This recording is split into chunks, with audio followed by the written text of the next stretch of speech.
कश्मीर इमा of paradise के बारे में कि क्या कहानी है और स्टार कास्ट के बारे में थोड़ा बताइएगा। देखिए, कहानी तो जब लोग फिल्म देखेंगे तो पता चलेगी। लेकिन एक बड़ी ज़बरदस्त कहानी है और एक तरीके से कह सकते हैं कि आज की फिल्म भी है और ऐतिहासिक फिल्म भी इसको कह सकते हैं। 1931 से लेके और आज तक की जो कश्मीर का इतिहास है, कश्मीर की जो घटनाएं हैं, उन सारी महत्वपूर्ण घटनाओं को इसमें समेटने की कोशिश की गई है एक फिक्शन कहानी के जरिए। सर, सबसे पहले तो ये समझना चाहूँगा कि जब भी कश्मीर का जिक्र होता है और यहाँ की घटनाओं का जिक्र होता है तो सबसे ज़्यादा वहाँ जो भी फिल्म मेकर नेगेटिविटी दिखाते हैं। आपकी फिल्म में क्या नेगेटिविटी होगी या पॉजिटिविटी होगी, थोड़ा सा उस बारे में अगर खुलासा कर सकें। नहीं, ये बड़ा वेग सा सवाल है आपका, नेगेटिविटी और पॉजिटिविटी। तो ये तो एक परसेप्शन की बात भी होती है कि किस चीज़ को हम नेगेटिव लेते हैं, पॉजिटिव लेते हैं। लेकिन हम तो कश्मीर की सच्चाई को बताना चाहते हैं और जो ऐतिहासिकता है कश्मीर की उसको बयान करना चाहते हैं।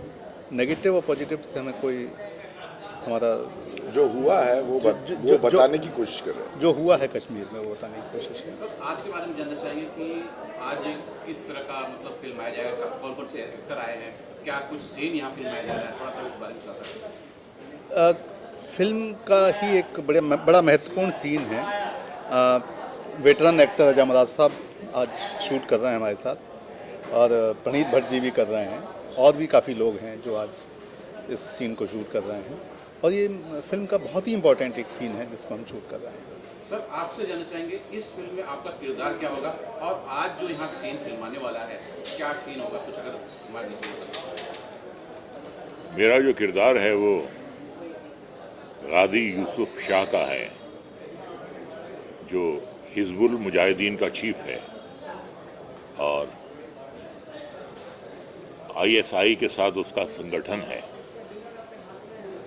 जिसकी बदौलत वो कश्मीर में तबाही, गैरतगरी, बदअमनी फैलाने का प्लान बना रहा है। तो आज जो हम सीन पिक्चराइज कर रहे हैं वो फिल्म का पहला सीन है, जहां हम प्लानिंग कर रहे हैं और ये जो सेट है आज का, ये इस्लामाबाद का है। वहाँ पे प्लानिंग हो रही है कि हमें क्या करना है, ये सीन है। सर, आपसे जानना चाहेंगे आपके किरदार के बारे में। सर, मैं बशीर अली का किरदार निभा रहा हूँ, जो कश्मीर में आतंकवाद को डिज़ाइन करता है, आतंकवादी पैदा करता है, उनको ट्रेनिंग देता है, उनसे मिशन करवाता है। मेरे जो बॉस है वो रज़ा साहब प्ले कर रहे हैं, जो हिजबुल के हेड है, जो जिनकी कमांड सुनने के लिए मैं यहाँ पर आया हूँ कि आगे क्या करना है। और जैसा कि अतुल जी ने आपको बताया है, इन्होंने बहुत रिसर्च की है और 1931 से लेकर आज तक जो कुछ भी कश्मीर में हुआ है वो किसी न किसी तरीके से सच को बयां करने की कोशिश की है अतुल जी। देखिए, मैं एक बात, पहला शेड्यूल हमारा कश्मीर में हुआ जिसमें प्रणीत साहब भी थे। हाँ। और उनका बड़ा जबरदस्त उसमें, मतलब आप समझिए कि सिंथन टॉप पे किया शायद। हाँ, सिंथन टॉप पे ग्लेशियर पे शूट किया। आप इस फिल्म में कश्मीर की खूबसूरती भी देखेंगे। कश्मीर के जो वो जगहें हैं जहाँ पर टूरिस्ट भी नहीं पहुँच पाते हैं, वो जो हाइट्स है जहाँ पे बकरवाल रहते हैं, वहाँ तक हम लोगों ने शूट किया। वहाँ हमने शूटिंग किया और कोकरनाग में किया। कोकरनाग में नीचे रात को जब किया था तो कोकरनाग में किया। रात को कोकरनाग में।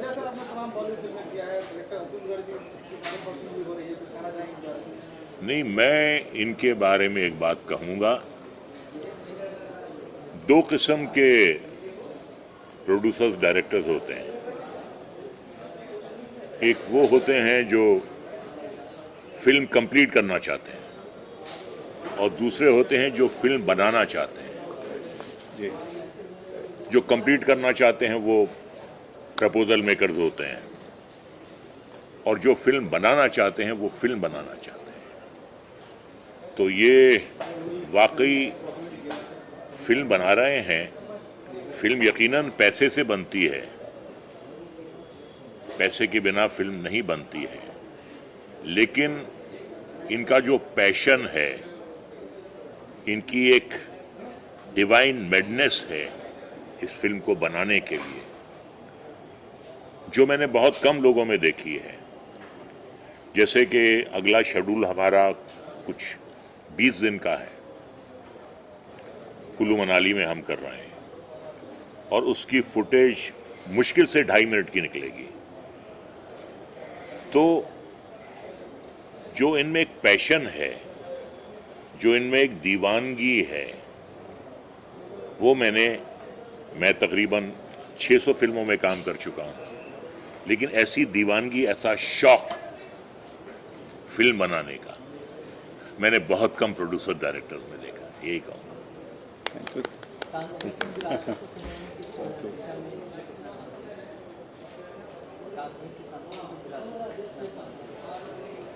क्या कह रहे हैं?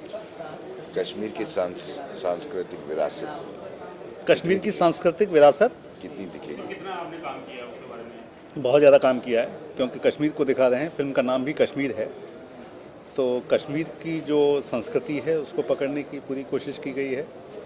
और कश्मीर में किस तरीके से जो एक कश्मीर की जो फ़िज़ा है, और कश्मीर की फ़िज़ा जो पहले भी थी और आज भी है, उन दोनों को पकड़ने की कोशिश की गई है। कैसे उसमें चेंजेज आए हैं समय के साथ, उसको भी पूरा पकड़ने की कोशिश। एक बात मैं और कहूँगा, बहुत सी फिल्में बनी हैं कश्मीर पे, बहुत सी बनी हैं, नारे तो बड़े बड़े लगे हैं उसमें, लेकिन किसी में कश्मीर जाकर शूट करने की हिम्मत नहीं हुई। इक्का दुक्का लोग गए हैं, इसके लिए बहुत बड़ा दिल चाहिए, इसके लिए बहुत बड़ा कलेजा और जिगर चाहिए कि इन हालात में you are going into the heart of Kashmir. Srinagar, Pahalgam, आप बिल्कुल कश्मीर के हार्ट में जाके, और शूटिंग ये नहीं है कि आप गए और आप चुपचाप करके चले आए। 2 शेड्यूल किए हैं सर। तो जब आप कश्मीर जाते हैं तो पूरा यूनिट होता है, कैमरा होता है और रिफ्लेक्टर्स होते हैं, 250 लोगों की, यूनिट मेंबर्स होते 250 हैं। लोगों की। 250 तो ये शूटिंग जो है वो आप चोरी छुपे नहीं कर सकते, तो इसके लिए बड़ी हिम्मत चाहिए।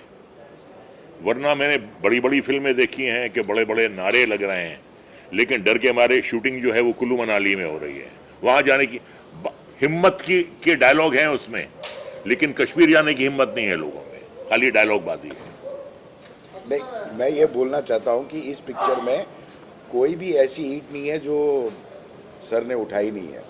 मतलब जिस लोकेशन पे हमको शूट करना, उस लोकेशन पे हम गए, वहाँ पे हम लोग ग्लेशियर पे शूट कर रहे थे। Yes. मतलब 5 मिनट में मौसम चेंज हो जाता है और बर्फ शुरू हो जाती है। पहले दिन तो फंस ही गए थे। पहले दिन तो फंस ही गए थे। और बर्फ कैसे वहाँ के जो बकर वाले, उन्होंने बोला अभी आप तुरंत निकलिए, और 10 मिनट्स में, लेकिन हमारा यूनिट और प्लानिंग ऐसी थी कमाल की कि हमारा पूरा यूनिट रेडी था। 5-10 मिनट में हम लोग गाड़ियों में बैठे और वहाँ से निकल भी गए। 250 लोगों की। 250 लोगों की यूनिट। अतुल जी, ये जानना चाहूँगा कि यहाँ से सारी जो यूथ तो आप वहाँ लेके गए, लेकिन संभव नहीं है कि सब वहाँ पहुँच सके। क्या वहाँ के लोकल लोगों को भी लेकर इसमें इन्वॉल्व कर सकते? बहुत ज़्यादा लोकल लोगों को बहुत काम दिया, बहुत काम दिया। वहाँ के जो लोकल आर्टिस्ट हैं उनको बहुत काम दिया, उन्होंने अपने बहुत साथ बहुत काम किया। और इनके साथ जो भी लोग थे सारे लोकल थे। सारे लोकल थे, सारे लोकल थे। जितने भी पनीत जी के साथ जो भी लोग जूनियर आर्टिस्ट थे, सारे लोकल लोग, सारे लोकल लोग क्योंकि दे आर गुड परफॉर्मर्स, और वो कश्मीर की फिजा को पहचानते हैं। एक मेरा लास्ट मेरा एक सवाल रहेगा। पूछिए। आपने काफ़ी रिसर्च किया है इतिहास से लेके यहाँ तक जी। कोई ऐसा एक वाकया या इतिहास का कोई एक लाइन हो या कुछ हो घटना है जो शेयर कर सके, जो आम लोग नहीं जान रहे हैं, ऐसा कुछ हो? नहीं, देखिए, कश्मीर तो एक ऐसा प्लेस है, मैं तो कहूँगा, जिसके बारे में जितनी बातें कही जाएं, केवल एक घटना को उठा के तो बात नहीं की जा सकती है, वो तो बड़ा मुश्किल है। लेकिन मैं ये कहूँगा कि कश्मीर को, मैं एक नैरेटिव की बात कहूँगा कि कश्मीर जो है ना, उसको स्वर्ग कहा जाता है। तो मुझे लगता है कि स्वर्ग बड़े अटैक्स होते हैं, इंटरनल भी होते हैं, आउटसाइड भी होते हैं। तो लगता है क्या कश्मीर को भी उसी तरीके से कुछ नज़र लग गई, या क्या हुआ कि कश्मीर जैसी एक जो विरासत की चीज़ है, जो एक कितनी बड़ा जिसका एक इतिहास है, जिसकी लेगेसी है, वो आज वहाँ इस तरीके की चीज़ें हो रही हैं। पॉलिटिकल सेंटर रहा है कश्मीर, पॉलिटिकल और इतिहास संस्कृति का केंद्र रहा केंद्र रहा है, विचार का केंद्र रहा है। पूरी दुनिया से जो विचार जाते हैं, पूरी दुनिया में कश्मीर ने विचार दिए हैं। शोध का भी विषय रहा है कश्मीर। अनेक आर्टिस्ट हमारे बॉलीवुड के इसमें काम कर रहे हैं। सबसे बड़ी बात तो यह है कि रजा मदार साहब काम कर रहे हैं, प्रणीत भट्ट जी काम कर रहे हैं। काफ़ी लोगों की शूट कंप्लीट हो गई है। इनामुल हक का हो गया, रजनीश तुगल का हो गया, आकांक्षा पुरी का हो गया, अनेक लोगों इसमें काम कर रहे हैं। हाँ, ये तो बात है। लेकिन हम लोगों की मीटिंग हुई और इसके बाद एक्चुअली रजा साहब का तो ये है कि वो भांप लेते हैं ना।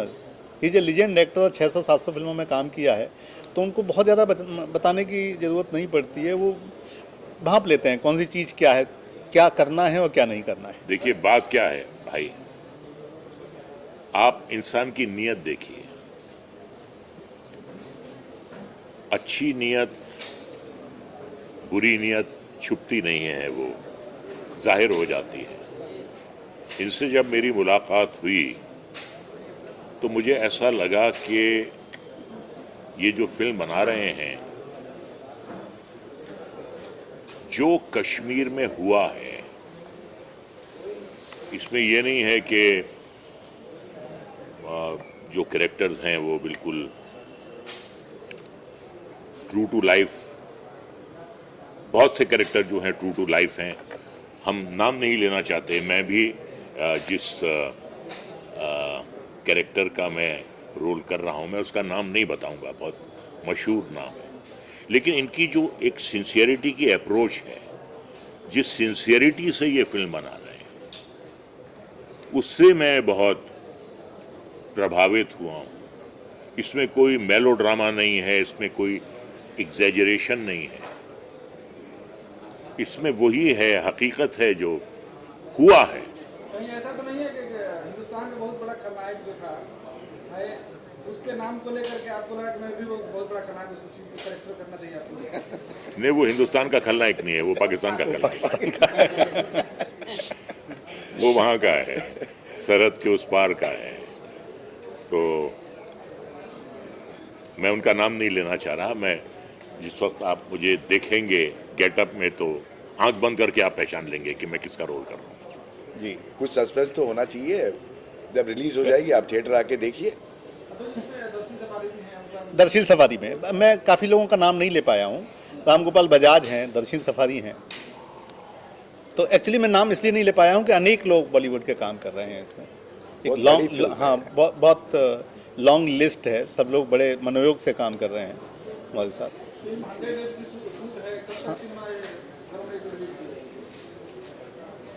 कोशिश कर रहे हैं 15 अगस्त तक रिलीज करें इसको। मेरा सवाल सर आपसे है, बॉलीवुड में बहुत सारे एक्टर आए हैं, आपकी दमदार आवाज़ है, शानदार आवाज़ है, आवाज़ से धनी है आप। लोग जो नए कलाकार आ रहे हैं वो अपनी बॉडी पे काम कर रहे हैं, एक्टिंग पे कम और अपनी आवाज़ पे कम काम कर रहे हैं। आप जो भी कह रहे हैं, मैं आपकी बात से 100% सहमत हूँ। विडम्बना इस बात की है कि ज़्यादा जोर जो है वो मसल्स पे है, सिक्स पैक पे है, और पूरा जो उनका मकसद है वो अपने जिस्म को संवारना है। जिस्म के साथ साथ, जिस्म संवारने के साथ साथ कुछ अपनी कला को भी संवारिए, कुछ अपनी स्पीच को भी संवारिए। क्योंकि अगर सिर्फ बॉडी बिल्डर्स ही सुपर स्टार होते तो हर मिस्टर यूनिवर्स या हर मिस्टर वर्ल्ड जो है वो सुपरस्टार होता। तो ये कला है। अच्छी बात है आप अपनी सेहत का ख्याल रखते हैं, दैट इज़ वेरी गुड। लेकिन सिर्फ बॉडी बिल्डिंग जो है वो एक्टिंग नहीं है। अच्छा जिस्म होना चाहिए, अच्छी सेहत होनी चाहिए, लेकिन कला क्या है, कला की गहराई क्या है, कला की बारीकियां क्या हैं, आवाज का उतार चढ़ाव क्या है। देखिए, कुछ ऐसे एक्टर्स हैं जो आपके दिलो दिमाग में आंखों से उतरते हैं, और कुछ ऐसे एक्टर हैं जो आपके दिलो दिमाग में कानों के जरिए उतरते हैं, आपकी आवाज के जरिए, आपकी मुकालमों की अदायगी के जरिए, आपके उतार चढ़ाव के जरिए। तो उस पे भी अगर ज्यादा ध्यान दें तो बेहतर होगा।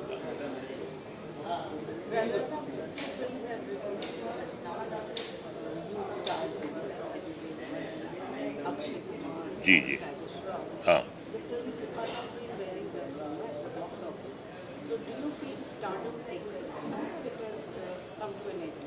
नहीं, देखिए, ऐसा है, अल्टीमेटली तो फिल्म चलती है। कोई दुनिया का एक्टर ये दावा नहीं कर सकता कि मैं फिल्म चलाता हूं, ऐसा नहीं है। फिल्म जो है टोटलिटी है, आपकी मेकिंग है, पब्लिक को कहां तक आप बांध कर रखते हैं, उस पे मुनासिर होता है। अब हो सकता है कि फिल्म्स ये बाद में पिकअप कर जाएं, यू नेवर नो। ये भी T20 की तरह होती हैं कि फर्स्ट डे कुछ है, सेकंड डे कुछ हैं। कुछ चीज़ें जो हैं स्लो स्टार्ट लेती हैं, उसके बाद पिकअप करती हैं। कुछ चीज़ें बहुत अच्छा इनिशियल लेती हैं लेकिन बैठ जाती हैं। I think let's wait and watch. ये मैं ज़रूर कहूँगा कि जो इनिशियल रिपोर्ट्स आई हैं वो एक्सपेक्टेशन से कम हैं, but let's wait and watch. No, I have not seen, but I'm reading all the reviews, and I'm observing the collections also. So I do hope। देखिए, एक फिल्म चलती है, पूरी इंडस्ट्री का फायदा होता है, और मैं दुआ करता हूँ कि ये फिल्में चलें, बहुत मेहनत से बनी हैं। जैसे ये अजय देवगन की फिल्म है, ये एक बहुत ही बड़े लेजेंड की लाइफ पे बनाई गई है। अब ये हो सकता है कि हम हिंदुस्तानियों की जो तवज्जो है वो पूरी की पूरी जो है क्रिकेट पे है, फुटबॉल और हॉकी पे कम है। तो क्रिकेट का नाम सुनते ही लोग उछल जाते हैं, और इतने क्रिकेट के दीवाने होते हैं कि जो टेस्ट मैच होते हैं या 2020 IPL के मैचेस होते हैं, तो बॉक्स ऑफिस पे भी उसका असर पड़ता है। लोग वो प्रिफर करते हैं जब तक ये चलते हैं। IPL का असर टेलीविजन की इंडस्ट्री को हिट करता है, जितने भी सीरियल्स हैं इन सब की TRP। तो मैं यही कह रहा हूं कि लेट्स वेट एंड वॉच। अब फुटबॉल पे उन्होंने बनाई है। फुटबॉल जो है वो बंगाल में बहुत ज़्यादा खेली जाती है, गोवा में खेली जाती है। हिंदुस्तान के कुछ पॉकेट्स हैं जहां फुटबॉल बहुत शौक से खेली भी जाती है और देखी भी जाती है। तो अब वो पूरी की पूरी फिल्म जो है फुटबॉल पर है। तो मैं तो ये कहूँगा कि अगर मैदान मार ले तो बहुत अच्छा।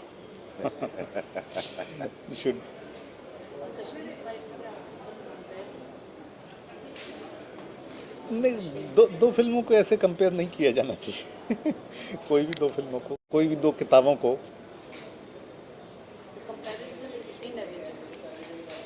नहीं, कंपैरिजन तो मुझे नहीं लगता कि कोई कंपैरिजन है, क्योंकि वो एक चीज़ को लेके बात कही गई है। इसमें पूरे कश्मीर की जब आप इतिहास की बात करते हैं ना, 1931 से बात कर रहे हैं, वो 91 की बात कर रहे हैं। वो सिर्फ 1989 से 91 तक की बात कर रहे हाँ, हैं। वो 2 साल की बात कर रहे हैं, मैं 90 साल की बात कर रहे हैं हम लोग। तो वो स्पैन बहुत ज़्यादा बड़ा है, स्पैन बहुत ज़्यादा बड़ा है, बहुत व्यापक परिकर भी हो जाता है। जब आप इतने बड़े उसकी बात करते हैं, इतने 90 साल की आप इतिहास की बात करते हैं, तो एक बड़ा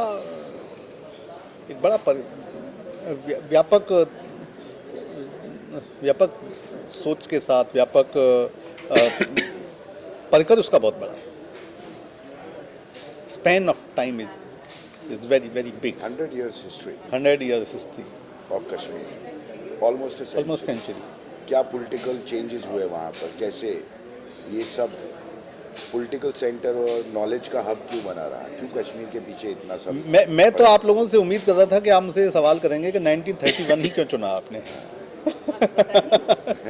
लेकिन आपका सवाल वहाँ से नहीं आया कि 1931 से पहले की तो कोई बात नहीं की, 1931 क्यों हमने चुना। 1931 ऐसा है कि कश्मीर ने एक करवट ली। कश्मीर हर 20-25 साल के बाद एक अलग तरीके से करवट लेता है। तो 1931 के बाद कश्मीर ने करवट ली, तमाम तरीके की हवाएं वहाँ चलने लगी और बहुत तेज़ हवाएं चलने लगी। तो उस समय से हमने उसको पकड़ा है।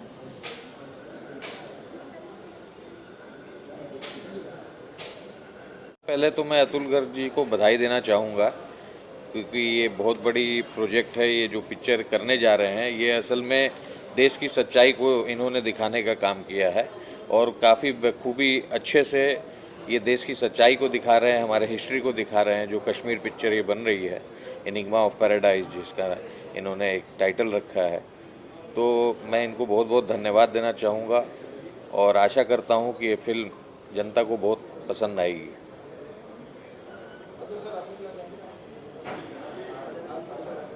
आज का तो राणा साहब आए, ये बहुत बड़ी बात है मेरे लिए, मेरा उत्साहवर्धन करने के लिए, पूरी टीम का उत्साहवर्धन करने के लिए। और हर तरीके से ये बहुत बड़ी बात होती है। फिल्म जैसे प्रोजेक्ट में बहुत तरीके की परेशानियां आप लोग जानते हैं, इस तरीके के प्रोजेक्ट को करने में आती हैं और मित्रों का, सहयोगियों का उसमें सहयोग मिलता है, उनका उत्साहवर्धन होता है। ये एक फिल्म मेकर के लिए बहुत बड़ी बात होती है। हम लोग इसको समझ नहीं पाते कि क्या है, लेकिन ये जैसे ही डायरेक्टर प्रोड्यूसर को ये कुछ लोग मदद करते हैं, किसी भी तरीके से उत्साहवर्धन करते हैं, मदद करते हैं, मानसिक सहयोग करते हैं, तो वो बहुत बड़ी बात होती है। उनको उससे बड़ा बहुत ये जो एक मुश्किल भरा काम है, इसको करना उनके लिए आसान हो जाता है। तो मैं भाई साहब का बहुत तहे दिल से स्वागत करता हूँ, धन्यवाद करता हूँ कि वो आज हमारे बीच में आए।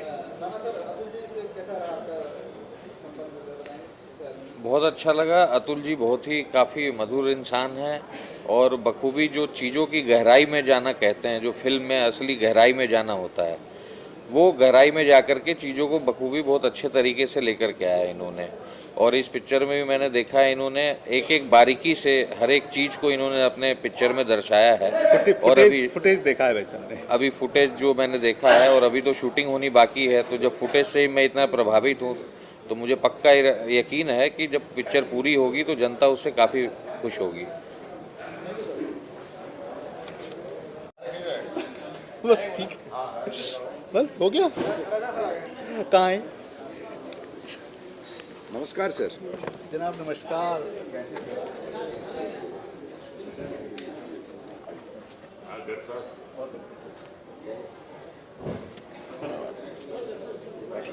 अभी आ जाएंगे।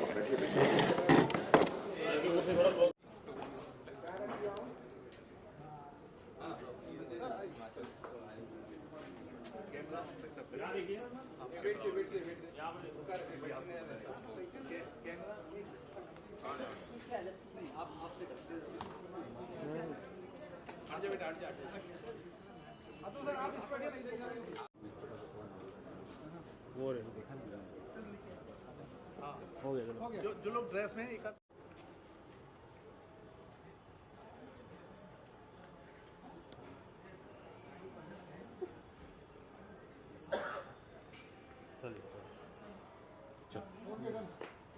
चलिए भैया।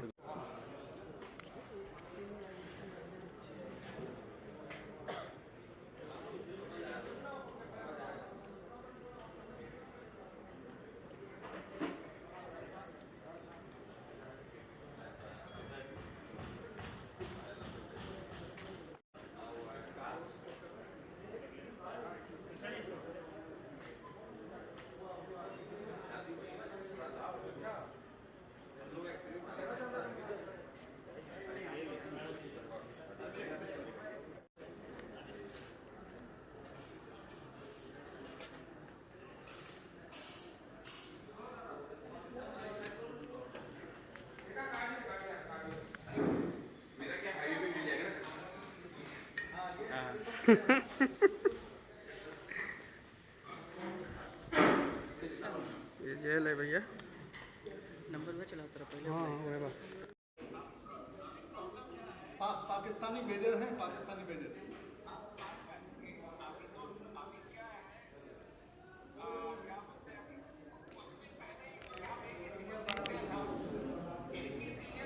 हेलो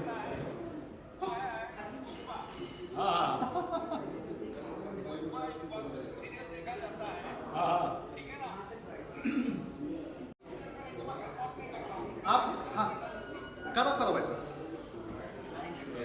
अच्छा राजेश जी का नहीं बैठ के आएगा ना तू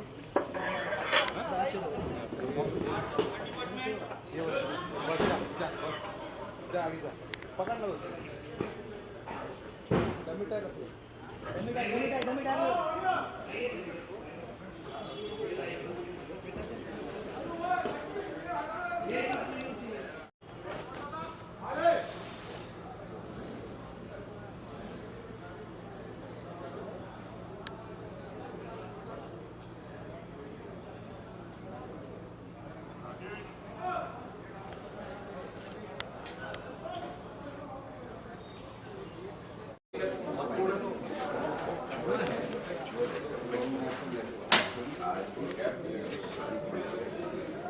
हाँ वो थोड़ा सा वेरिएशन दे दो इधर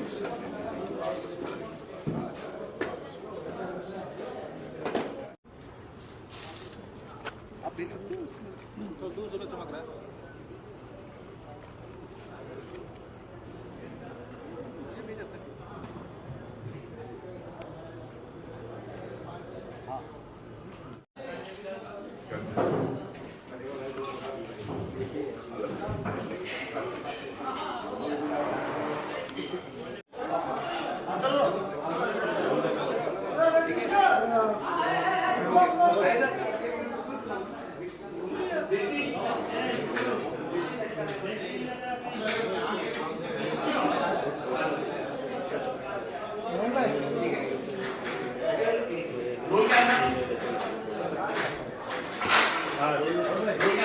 थोड़ा पीछे आ जाओ मेकिंग का